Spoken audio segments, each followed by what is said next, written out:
We're live streaming now, Chair. Okay, good afternoon everyone and welcome to today's meeting of the Corporate Affairs and Audit Committee. Before we proceed, I'd like to start with welcoming everyone to the virtual meeting. Can I remind all participants that the normal rules of procedure apply? For example, comments and questions need to be directed through the chair. As we are meeting virtually, proceedings may take slightly longer, so your patience is appreciated.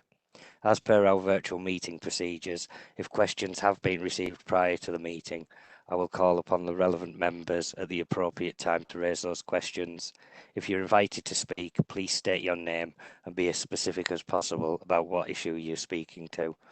While members of the public can view the meeting via YouTube Live, they will not be able to actively participate or comment on proceedings, as this meeting will be live streamed. Can I remind all participants that their conduct should reflect this? And on that note, I would like to start working our way through the agenda. First of all, do we have any apologies for absence? Yes, thank you, Chair. Apologies for absence from Councillor Marston. Thank you, Susan. Do we have any declarations of interest? Okay, I'll take that as a no. We'll move on to agenda item 3, which are the minutes of the previous Corporate Affairs and Audit Committee on the 5th of March. Has everybody had opportunity to read those?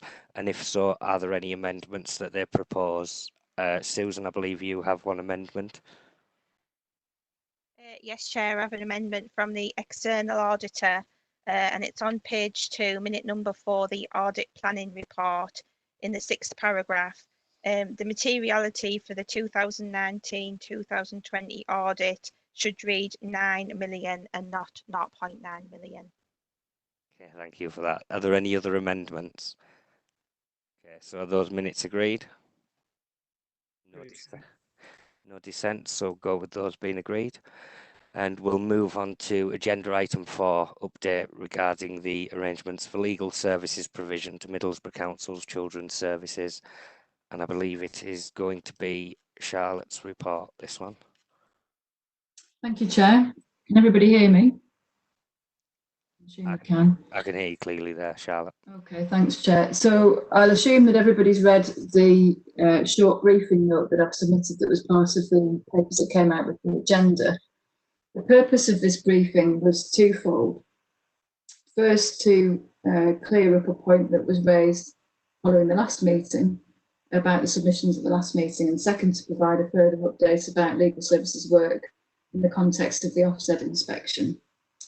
So firstly, the point of clarification, and that's dealt with at paragraph 3 of the briefing. This concerns the use of the phrase lawyer in the previous briefing discussions,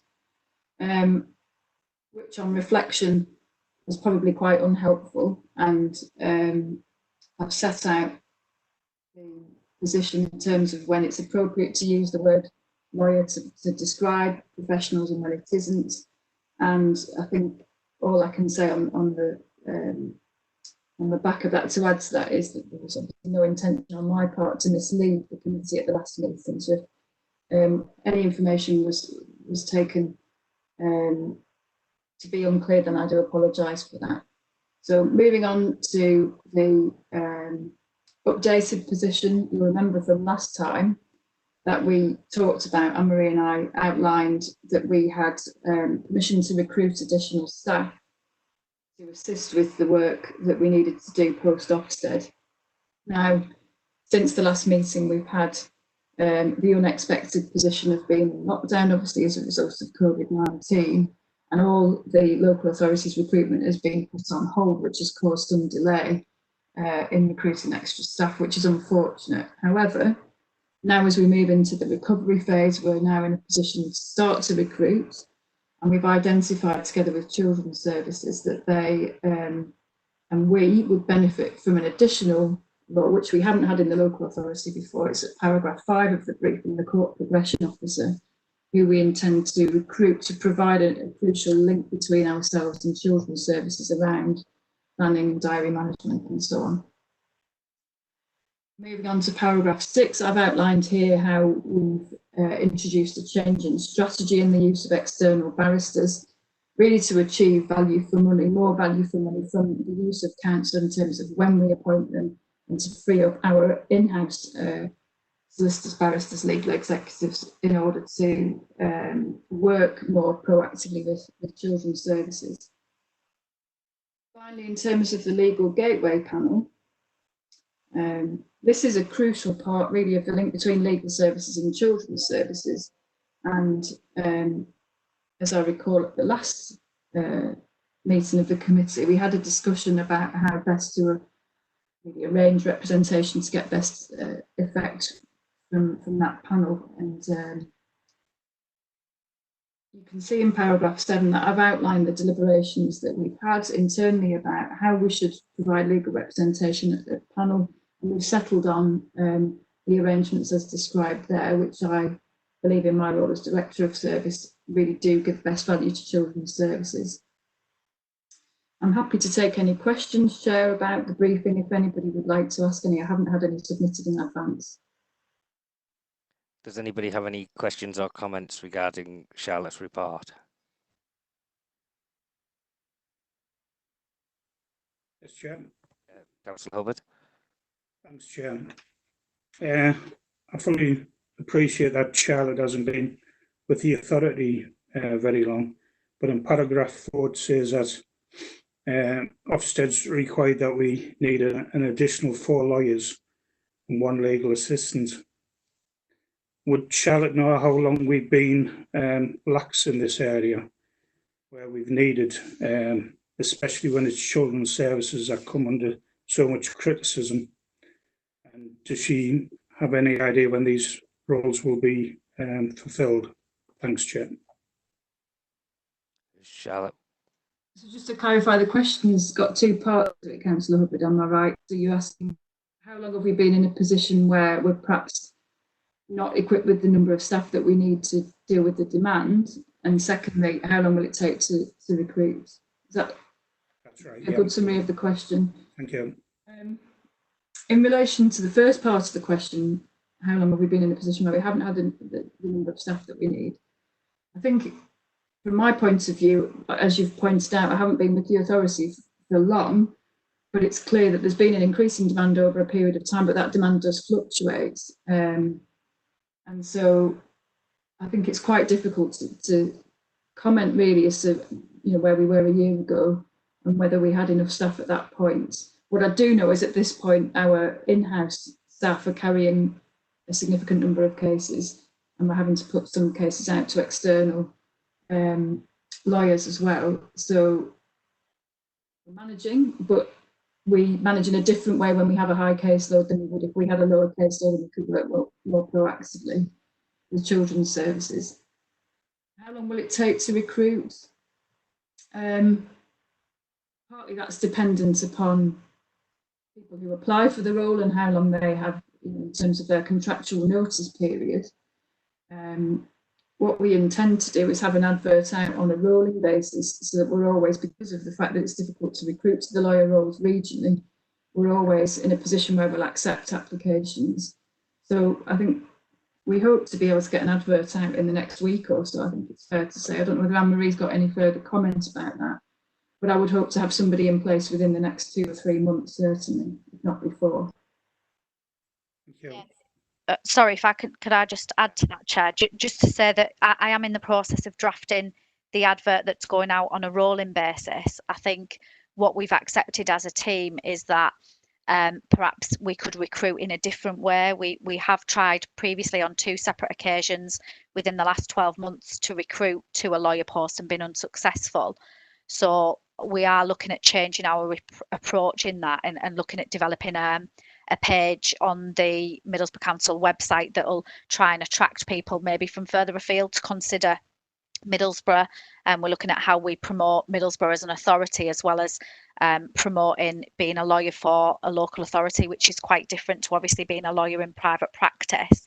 But because of the timescales, as Charlotte's pointed out, what we are going to do is do that rolling advert, but that will be twin tracked with a separate approach about looking at how we recruit generally to the lawyer post because of the difficulties that we've had previously.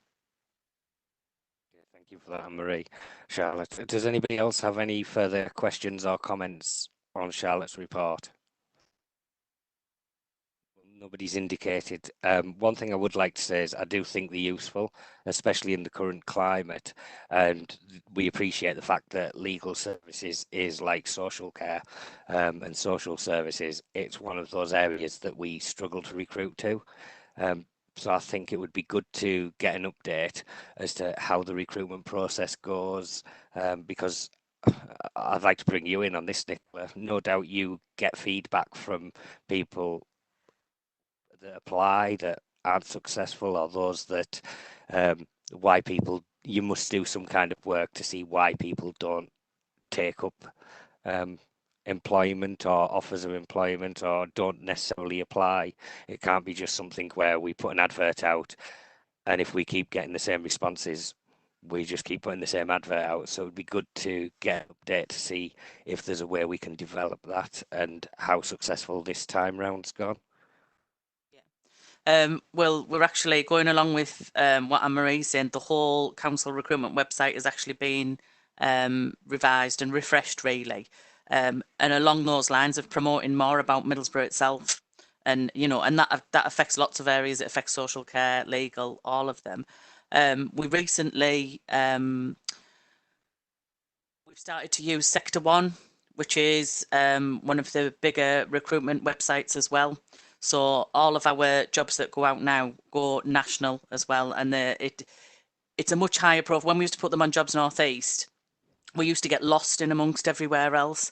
And I think having Sector 1 has given us a little bit more profile, but we're definitely working on the recruitment website. And like Anne-Marie says, we have to look at the things that working in a local authority gives you that it doesn't give you in private practice. And some of that is around work-life balance and the flexibility that you can have.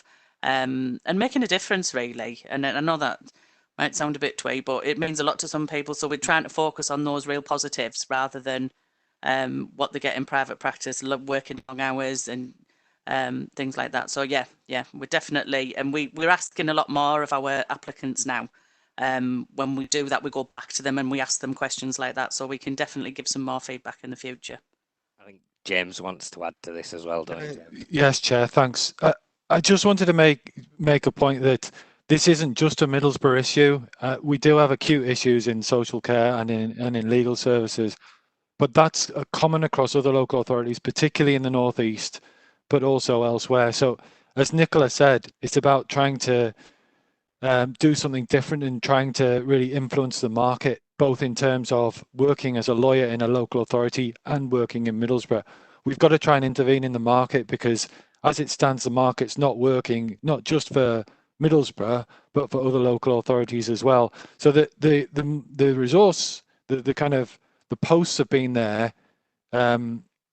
It's just we haven't been able to recruit the right people, or enough of the right people, and retain enough of the right people to fill those posts. And I agree with you that we need to keep trying different things, because definition of madness is doing the same thing over and again, isn't it? So you've got to start to do different things as much as possible, and try and influence the market in a new way. I mean, personally, I would like to see this brought back after you've tried with the recruitment from a different angle this time. Anne-Marie, you know how you said you're promoting Middlesbrough, as get your on the ground feedback as to whether it's been a success or more successful than last time, or whether it's made no difference, or whether it's been a complete flop, just so we can see as members what we need to be considering to help the authority go forward, because we're not isolated. Every authority's dealing with the same situation, so it might be that members of the full council need to start looking at how things are done.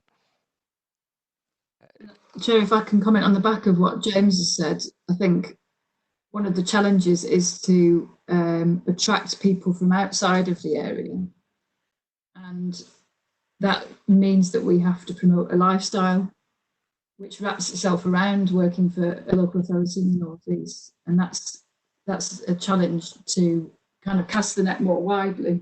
Because as James says, we know that our other local authority counterparts in the region have a challenge of recruiting. And so we need to be able to attract people from outside of the North East to come and move into the Tees Valley area to work for the council, which is why I think there's a lot of optimism really about the new approach that we're taking to recruitment, where we try to sell that lifestyle option really, and hopefully that will be more successful. Brilliant. Does anybody else have anything they would like to add? Yes, please, Chair. Can I just ask one final question? Yes, certainly. Thanks, Chair.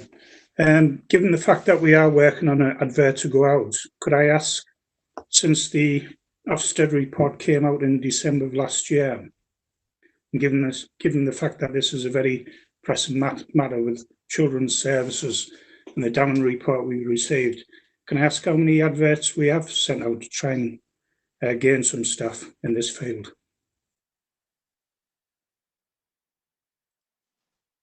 Councillor, are you referring to legal services staff? Whoever's available to answer the question. So you're talking about recruitment in terms of legal services? Had we not had the position we had with COVID and the lockdown, we would no doubt have this advert out in March, which was timely in response to the Ofsted inspection, which the report from which was published, I can't remember the exact date, but it was late January, early February, and we had to identify the resources required. So the advert would clearly have been out much sooner had we not had this phase of 7-8 weeks of not being in a position to recruit. It's my understanding, Chair, the Ofsted report, the council was known of the facts in December. And again, I'd just like to reiterate that we've been waiting since we've had a very damning report. And it just appears now that an advert's just going out shortly, where, we're nearly 6 months, maybe more, from the council being aware of the report that was made. I mean, your comments are noted there, Councillor, but and I do think kind of raises the question why it's taken a long time. But as a whole, I think we need to look at it as it's positive. Something's going out now, and we're trying something different. Does anybody else have anything else they would like to add before we move on to the next agenda item? Okay. And I would just like the committee to note the contents of Charlotte's report. So we'll move on to agenda item 5, which is the council diary for 2020-2021. Take it all members have an opportunity to read through this. This one again is over to yourself, Charlotte. Thank you, Chair. This report has come to Corporate Affairs and Audit Committee because of its plenary powers in the absence of a full council meeting. And the committee is asked to make the decision that's noted on the first page of the report, which is to accept and approve the dates for the council meetings. You'll note, Chair, that there aren't any meetings in the schedule for full council, and discussions are happening outside of this committee about how we move forward with full council meetings. The committee is also asked to note that questions can't be taken from members of the public at the meetings listed there in the report, the 2 budget and council setting meetings, and also the annual general meeting to take place next May. I haven't got anything further to add. I think the diary is fairly self-explanatory. It's on page 15 of the agenda papers. I wonder if there are any questions. Yes, at the moment, I'll take them in the order that I've got them. I'll start with Councillor Higgins. You have something you wish to say on this? Yes, Chair, thank you. I just think that it's ridiculous that we're not going to have a council meeting until next year. There's lots of things going on in the town and the country that need sorting out. I personally feel as if I haven't been part of the council since the lockdown, because decisions are being made by just a few people, and if we're lucky, we'll find out what they are by Facebook or the Gazette. And I just think it's not fair on the residents of Middlesbrough. I think they need to know what's going on. There's no reason whatsoever why we can't have a full council meeting. You could have, I'll have to be careful how I say this, younger members, if you like, the ones who haven't been kept in the council chamber, and the people like myself who can't go out have it on the video. I do think it is really, really important that we all contribute to what's going on in Middlesbrough, because otherwise it's not open and honest, because we can't find out what's going on. I don't get the Gazette, so I have to rely on Facebook. So I don't agree with this at all, and I wouldn't be voting yes for it. So thank you for the time, Chair. Okay, Councillor Rooney, do you want to make a comment, and Charlotte can address them all afterwards? Yeah. Thanks, Chair. Yeah, like Councillor Higgins, I'm not going to approve this because I believe we're failing in our responsibility. The public are being denied access to any democratic process here. Decisions are being made without any proper scrutiny, and there's no evidence of any executive function. There are no recorded executive decisions since before November. All the decisions have been officer delegated. Now, I know that we're in very difficult circumstances and we had to change procedures, but I now feel that we're in a position now to start moving back into full council meetings. And delaying it even further is not the right thing to do. In fact, the public are definitely being denied any access to any of this and being involved in what is their council. So no, I won't be approving this. I believe that we need to be making strong moves to be bringing back full council meetings. We're proving that we can do it. Using corporate affairs to make council decisions was only ever there where it was meant to be to deal with emergencies or where decisions had to be taken and they couldn't wait for a full council meeting. It was not there as a replacement for the full council. Okay, thank you. Councillor Hubbard, you have something you wanted to say? Thanks, Chair. Yeah, regarding the two comments, I agree if we can get it back in the council chamber and maybe do a 50-50 split where some are on screen and some are able to go back in the council chamber. I've been speaking to the chair of the council, and the reason why I made the decision to put the AGM till next year is basically we don't believe that the IT that we've got is strong enough now to hold 46 members, and then you've got all the officers as well. And the last thing we want is when we're in the council chamber, there's a lot of voting going on, and anyone's IT to go down or vote missed. It's very close, as we all know, the numbers in each party. So if we can get that sorted out, but I'm in total agreement if we can get a split somewhere where we can have so many in the council chamber and so many on IT, I'm all for it. Just 2 points I want to raise, Chair, one point. It's in January in the diary. There's two meetings, one on the 7th of January, which is the licensing committee, and the planning committee, which is on the 8th of January. I would like them to be moved with the agreement with the chairs of them panels. Basically, the officers come back on Tuesday, the 5th of January, and I don't believe this is enough time for the officers or the members of the council to have everything in place for them to specific dates.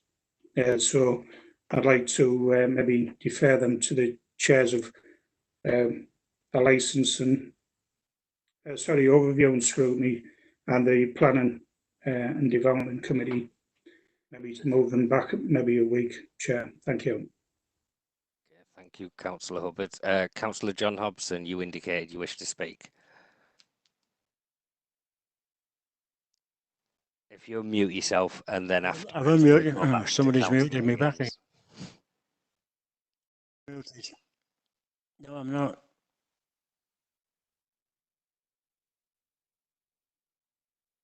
No.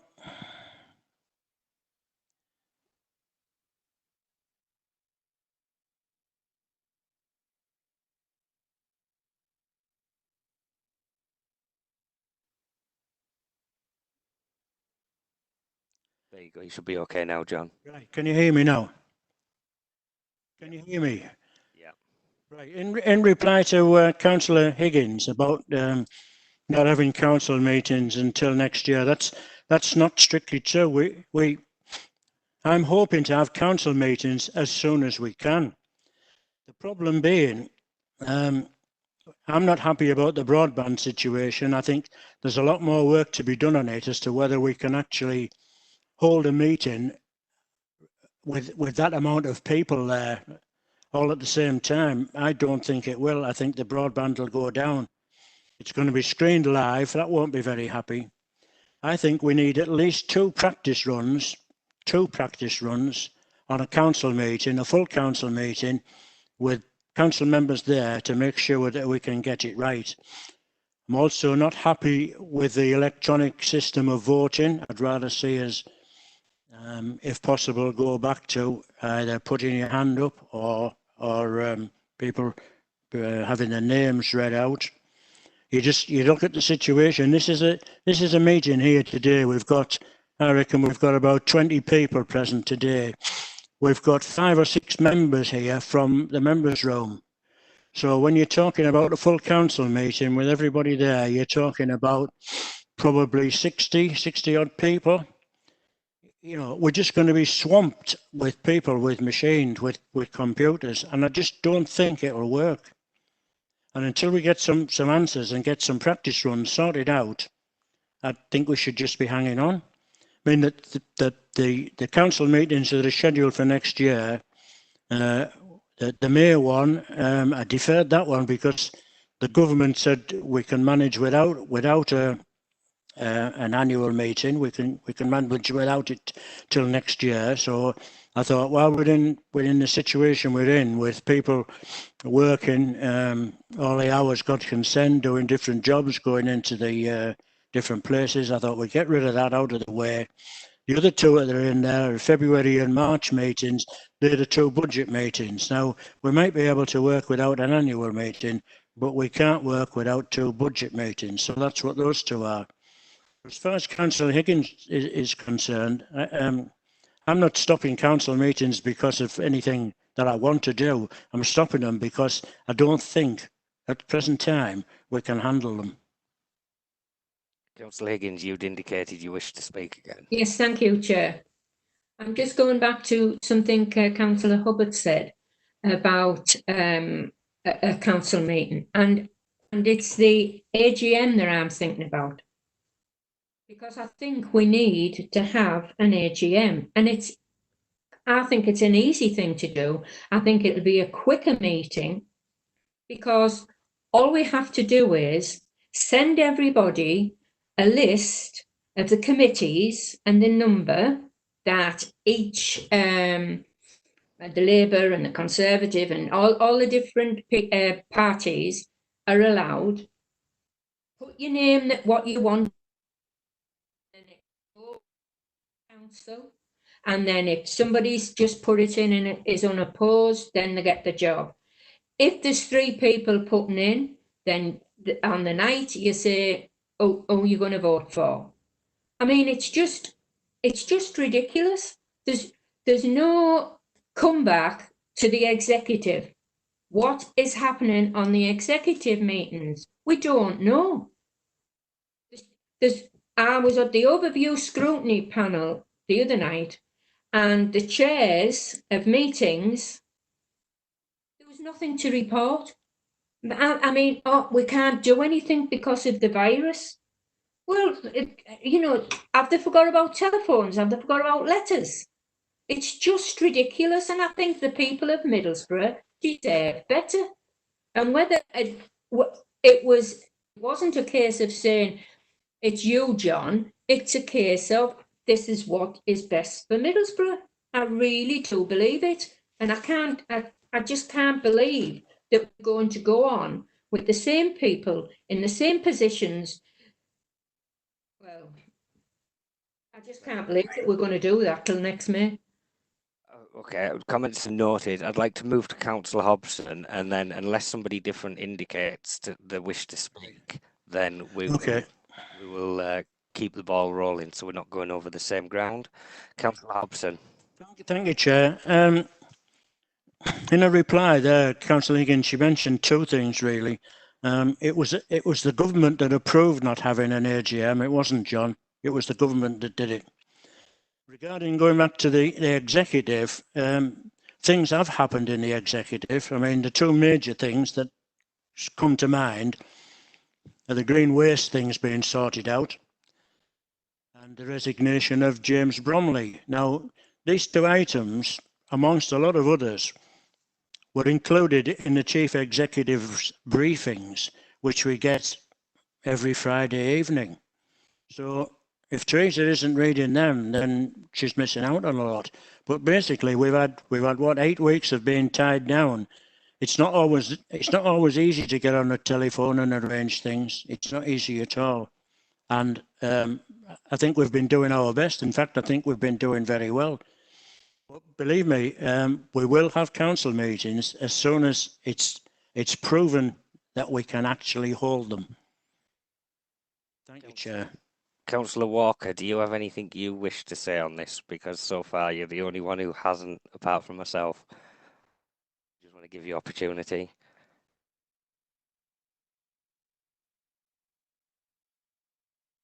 Need to unmute yourself. Sorry.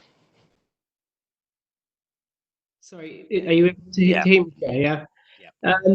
No, I think we all understand the situation that we're in. I do think that the technology is there to allow us to have full council meetings. There is a worry that there's a lack of democratic input in decision-making processes. But I do take on board the comments of Councillor Hobson in terms of the technology. I don't see any reason why, though, we couldn't figure that out quickly. I don't necessarily know if broadband is an issue. Live streaming on YouTube is something which I don't anticipate would be a huge issue. So I think the main problem seems to be with voting systems, a lack of trust in electronic voting systems. But again, I don't see why we don't have the resources to tackle that either. So I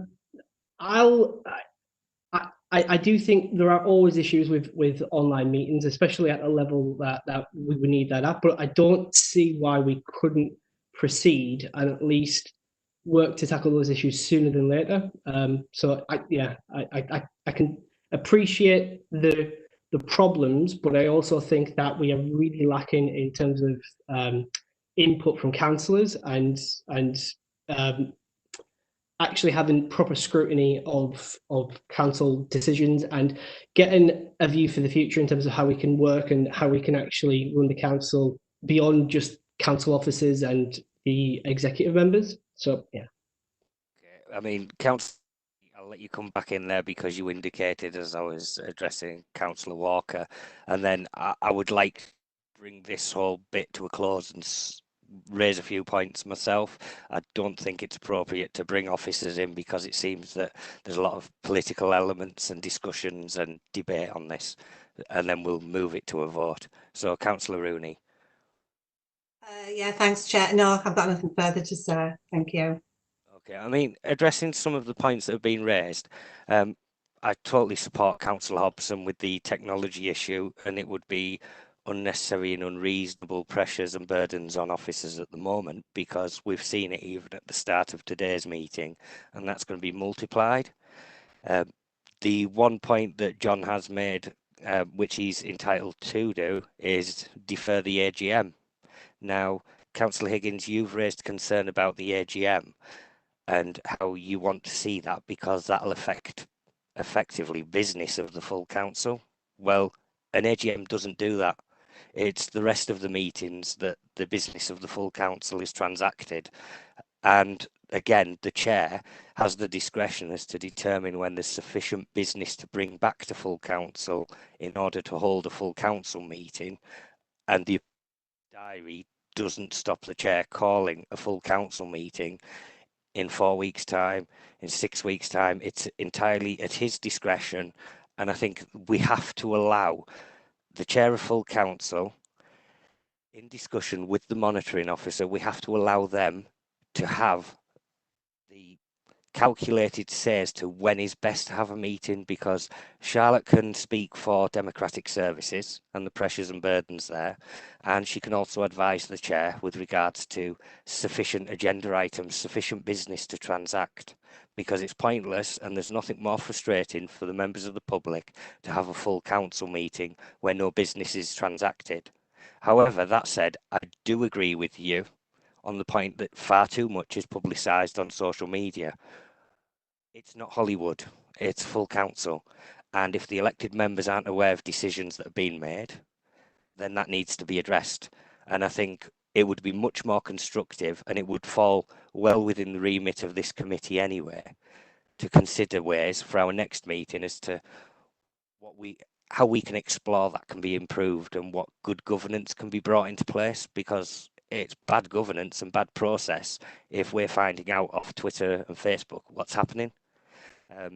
I think you also made a valid point that many councillors don't feel like they've been involved with the council and they've been isolated since lockdown started. I think that was compounded by the notification that councillors weren't key workers and effectively stay at home, which came from the chief exec, which is fine.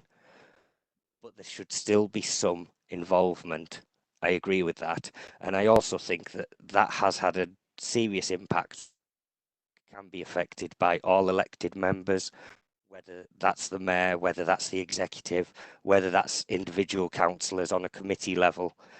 But we need to see business moving forward. We do need to see the committees meeting in order to get the business available to have an effective full council meeting. So everybody's made valid points, but I do think that an AGM isn't the be all and end all, because we as group leaders, deputy group leaders, Councillor Rooney, can quite easily substitute and move members around from individual committees. So if members of one political group want to come off a committee and another one wants to come on, well, then we can make that decision, we can make that change without a full council meeting. So I think we need to put it into context. The reality is nobody's complaining about the lack of full council meetings, because I think there's an understanding they can be brought forward when the business is there to transact. The complaint is there's not an AGM. And I agree, this is my own personal view, I support Councillor Hobson in so much as it's not an effective use of resources in the current climate when the government have given all local authorities across the country an opportunity to defer an AGM. So on that basis, I would like to move to a vote. As I can see everyone, Charlotte, you've just put your hand up, go on. Just a quick point, Chair. I think a lot of what is being laid out in these discussions reflects the fact that there's a real tension between making sure the democratic process continues and making sure we've got feasibility of meetings and that can be practicably held with the new technologies that we're grappling with. And things will differ from one local authority to another based on the numbers, the tech that's being used and so on.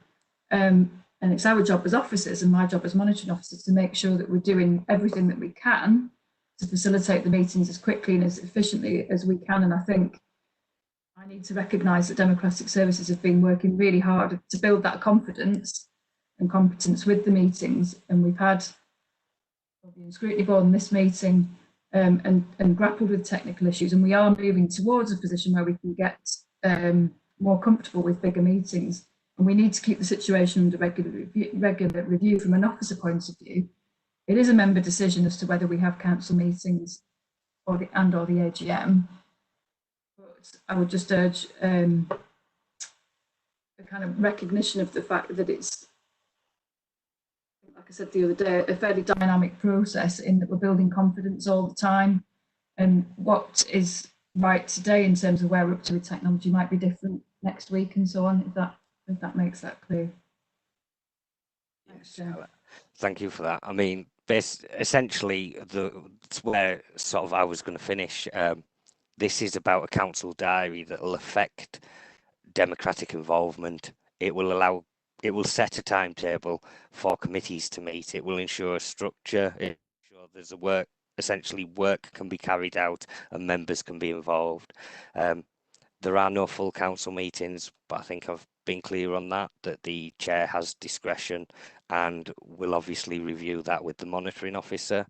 But to not approve this diary would effectively leave chairs of committees to determine when they want to meet. And if you're wanting it to be democratic and you want an involvement and you want an engagement, then that should be one of your key reasons for supporting this diary. So therefore, I'm going to move it to a vote. I will say councillors' names as I see them. And I will start with Councillor Rooney. Are you for, against or abstain? I'm against this for the reasons I set out. It was the fact that there are no council meetings diaried, programmed or suggested. Thank you. Councillor Hubbard, are you for, against or abstain? I'm for, Chair, simply for the fact what you mentioned that gives the council structure. Councillor John Hobson, are you for or against or abstain?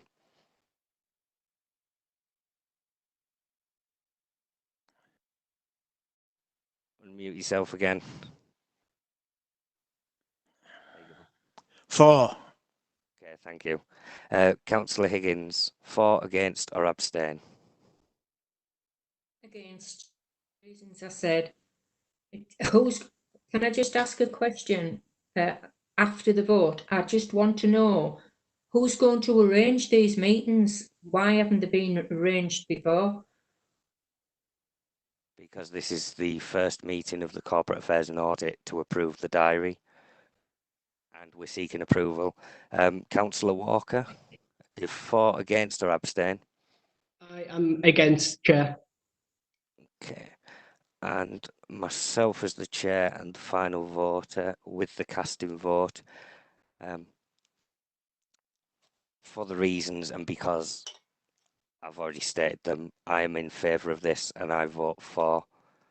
So therefore, on that basis, this diary has been carried. I know it's not going to be reassuring and it's not going to satisfy every member of this committee, but I think it's good to have a diary in place and some structure there so that meetings can take place and that some business can be transacted in order to move towards a full council meeting.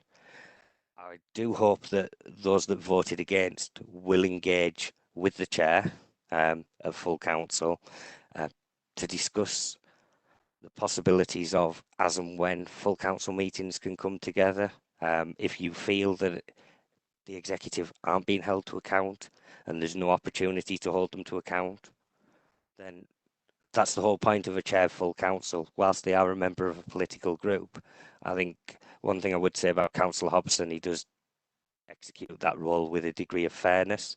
So please communicate with the chair of full council and let's get the democratic process moving and have a constructive and positive approach on these committees and use that as an opportunity to challenge decisions that you don't agree with and probe further. But to not have a diary would have been detrimental for the council. On that point, I think we can move on to the next agenda item. This is the secondment of the Director of Finance. This has been withdrawn from the agenda today, and that's simply, in a nutshell, the legislation is clear about qualifications prior to appointment. Those that are members of the Chief Officer Appointments Committee will know that the candidate is awaiting acknowledgement of those qualifications, and until we receive that, Having spoken with Charlotte, I didn't feel it was comfortable. I didn't feel comfortable coming to this committee and potentially making an appointment that could be unlawful or seen as pushing the rules. We have a meeting scheduled on the 11th of June. It's not going to impact the authority because we have James, we also have Justin. So it's better to actually line up all of our ducks before making any approval of a permanent appointment. So on that basis, Charlotte, do you have anything you want to add on that? Just one small point, Chair. I believe Andrew Humble is the Deputy Section 151 officer, not Justin Weston. Is that right, James? Yeah, that's right. They're both eligible to be the Deputy Monitoring Officer, but Andrew is the designated deputy at this point. So on that basis, it's been moved that it's deferred until the 11th of June, and I've discussed that with Charlotte prior to the meeting. So we're going to defer it on that basis. With us, Andrew will still be with us. Justin's still here. The look of shock on his face there, as if he thought I knew something he didn't. No, so it won't impact the authority. So I think it's clear that we don't try and run before we can walk. So I'd like to move on to agenda item 7, which is staff turnover service breakdown. This is Nicola's presentation, so I'll hand over to Nicola. Thanks, Chair.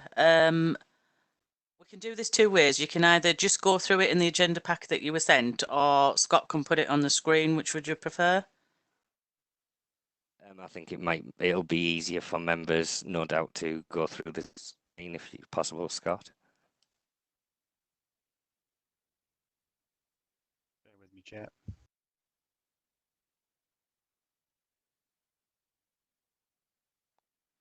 While we're waiting for it to load, if any members have got any questions, can you make a note of them and we'll come back to them after the presentation? Right, okay. If we just move to the next slide, Scott, please. So just as a brief bit of background, I came to the previous meeting, we had some inquiries about turnover in the organisation and what that looked like. So when I came to the last meeting, what I brought with me was a breakdown across the whole authority over the last 3 years to try and give a picture of whether or not that had moved, what that looked like. And I think the conclusion of that, it seemed quite stable in terms of the number of leavers that we had. But I think that a number of councillors had asked for a bit more detail in particular areas and were interested to see what that looked like, broken down into the different directorates. So basically what this is going to do is just give you a run through those directorates and show the proportion of leavers in those areas and what that is as a proportion of the whole council. So hopefully it'll make a bit of sense. Just got the next one, Scott, please. So in that year, from March 19, February 20, as an average headcount, we obviously have to do, it fluctuates slightly month on month, but as an average, the headcount is 3,256. Within that period, we've had 476 leavers, which gives us a turnover about 14.6%, which is about average in terms of local authority. We're not an outlier, we're not greatly or lesser, we're about average. So next one, please, Scott. So then we've gone through each directorate and we've used the same categories that I brought to you last time. So you can see the colour coding. So you've got retirement in blue, you've got resignation in yellow, redundancy in grey, end of fixed term contracts in orange, and then compromise agreements in the light blue at the bottom. So it's just to show you a spread. So within adult social care, we've got 3 different specific sections. So it's just to show you what that spread is. Do you want to go to the next one, Scott? I'll skip through these a little bit because it's probably easier when you get to the summary that it shows you. Again, this is children's services. Now there's a difference on this one. You'll see the big red bar at the end. And that was, we had a Chupi situation where we had the children's hub. So we went into a joint arrangement with Redcar. So there was a chunk of people that were actually transferred out to Redcar. Next one, please, Scott. So this is finance, governance and support. So obviously you've got the 5 different areas within that. This think there's much else to say. Next one. Growth and place. Again, we had a big choopy situation there, so that's why you've got that big chunk. Now, 242 leavers sounds like a lot, but within growth and place, we've probably nearly got half the workforce. There's about 1,500 people, so proportionately, it's not that bad. Next one, please, Scott. And public health and public protection. Not a great deal of movement within there, I don't think. Next one, please. So I think this probably shows a little bit more detail. So those total number of leavers we've got broken down into the services, and the middle column, the percentage column, is showing you the percentage of leavers. So 50% of all leavers were in growth and place, and that's just to give you an idea. And then the final column is giving you the head count within those directorates, so you can see it as a percentage of the overall directorate. So whilst 50% of the leavers were in growth and place, that only accounts for 15% of their head count, so it's in line with the overall proportion for the council. Children's services is slightly higher. We've put things in place within children's services, I think we discussed this last time, to try and deal with some of those issues. We've introduced recruitment and retention payments, and they do that on the basis of an agreement that they sign up to stay for 3 years and then they get a payment. That seems to have slowed things down a little, but we're a bit early to get an assessment of that, but I can always bring that to a future meeting if that's of interest to people. Next one, Scott, please. And this was just a couple of points to note at the bottom. It's difficult when you try and do a comparison across a year because the structure changes. So we've had chunks of people moving from one service to another. So these are best guesses where you might think some of the figures might be a bit skewed. It's because the services move around. And the staffing numbers, like I said, we've got a huge amount of people working growth and place. If you compare that to FGS, then you've got a significant difference. And it includes what we call involuntary leavers. So you've got your TUPE, dismissal, and end of fixed term contracts. So that's not people choosing to do it. That's us as an organisation, in effect, making those people leave. So is there any questions?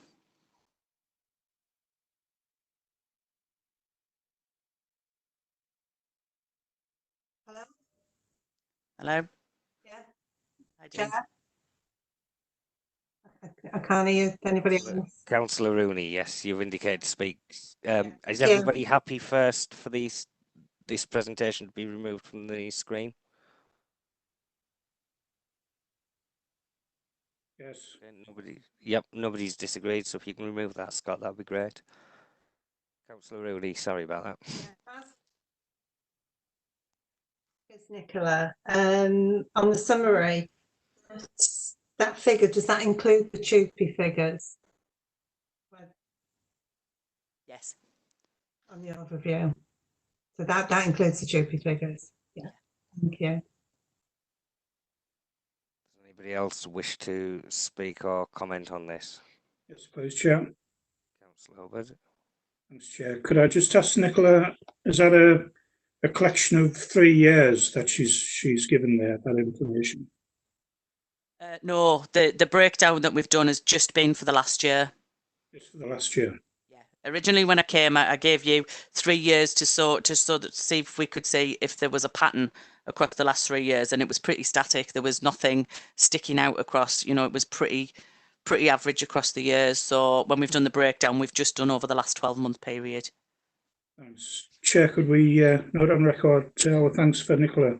This has been a very hard report to pull together. She's done an excellent job.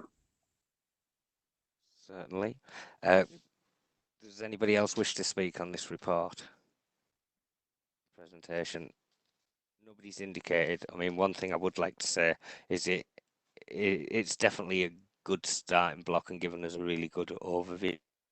It would be good if the committee could look at, because there was a lot of talk about redundancy and compromise agreements, a bit more detail on those for what that actual cost is to the authority for the last 12 months, because obviously compromise agreements and redundancy can be significant part of the council's budget. and it would be good to get that brought back to a future meeting. Not the June, obviously, because it's too short, but the breakdown on those. And also, one thing with obviously resignations being mentioned, it would be good to get a breakdown of how many whistleblowing reports have actually been produced in the same 12-month period, if that's possible. I would have to speak to Charlotte because I'm not privy to all whistleblowing reports. That go through to the whistleblowing officer. Actually, it was probably James that were going through to at the time. So we can have a discussion about that. Yeah, we'll take that offline. That's great. Does anybody else wish to speak on this report? Nobody's in. We'll have to look as well, Chair, as to what information we can put in the domain around settlement agreements. Yeah, obviously. Yeah, I mean, I'm happy to discuss that with you as well offline, but I do think it'll be useful for the committee because of the significant amount potentially of the council's annual resources budget on these sorts of things. I mean, again, I'd like to basically echo the sentiments of Councillor Hubbard. It's great to get this information. It is useful to the committee. It lets us see the sort of challenges we face as an authority and how that can have a significant impact. So it's really useful, and I'd like to thank you on that, Nicola. Right, we'll move on to agenda item 8, any urgent items. There is one particular item that I would like to bring in specifically for Mark. Can I pass this over to you?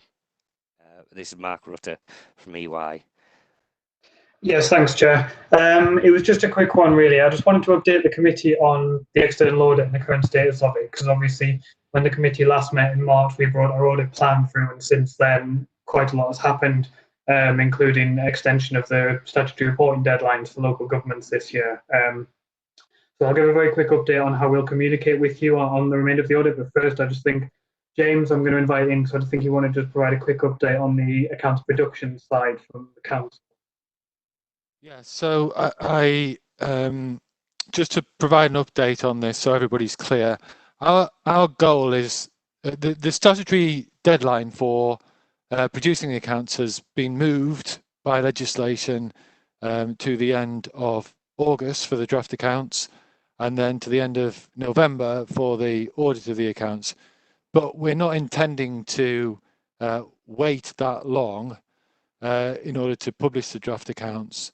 What we're intending to do is to publish the draft accounts as soon as we reasonably can, given the restrictions around COVID, and to have the 6 weeks of open for inspection at that point. And then it'll really be subject to EY's capacity and to how they can work with the information they need in order to carry out the audit. But we're not intending to wait for the audit until the last possible date. We'll go ahead with that as soon as we possibly can. And Mark, you might want to say yourself about what your capacity is and when you expect that to be.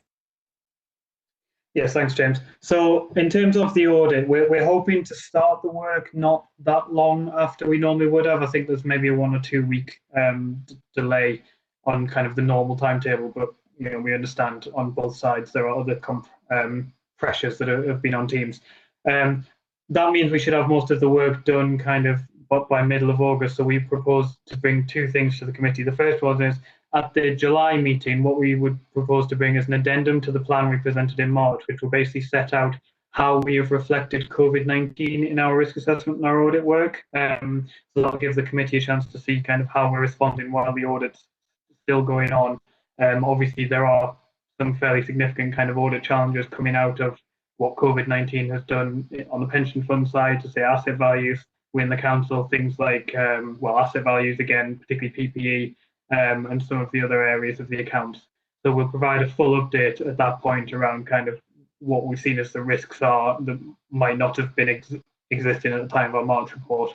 Then to the September meeting of the committee is when we would plan to bring our results report, which would normally have come towards the end of July. So that would be bringing the audit to a conclusion around the end of September. And that would apply for both the council and the pension fund. Does anybody have anything that would wish to comment or questions regarding what Mark and James have said? Nobody's indicating, so we're happy to note that update, and I appreciate the update and taking the time to provide us with one, Mark. Whilst we're still on the same agenda item of any urgent items, it's not urgent, but what I would like to reiterate once again, like I quite often do, is if any member of the committee has anything that they would like to bring to the table, a particular area that fits within the remit of this committee to be scrutinised, looked at, then bring it forward.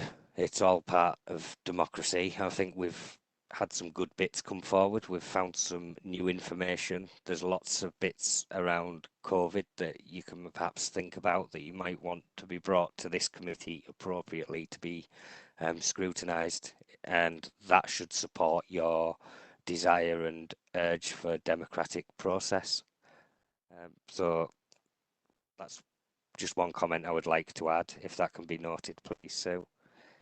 And then what we'll do now, we're going to go on to agenda item 9, which is an exclusion of press and public. And this is to consider passing a resolution pursuant to section 100A4 of the Local Government Act 1972, excluding the press and public from the meeting during consideration of the following items on the grounds that if present, there would be disclosure to it of exempt material falling within paragraphs 1, 2, of Part 1 of Schedule 12 of the Act, and the public interest in maintaining the exemption outweighs the public interest in disclosing this information. Is everybody in agreement? Okay, there's no dissent on that, so I'll wait for the technical officer to confirm that the live stream has been terminated.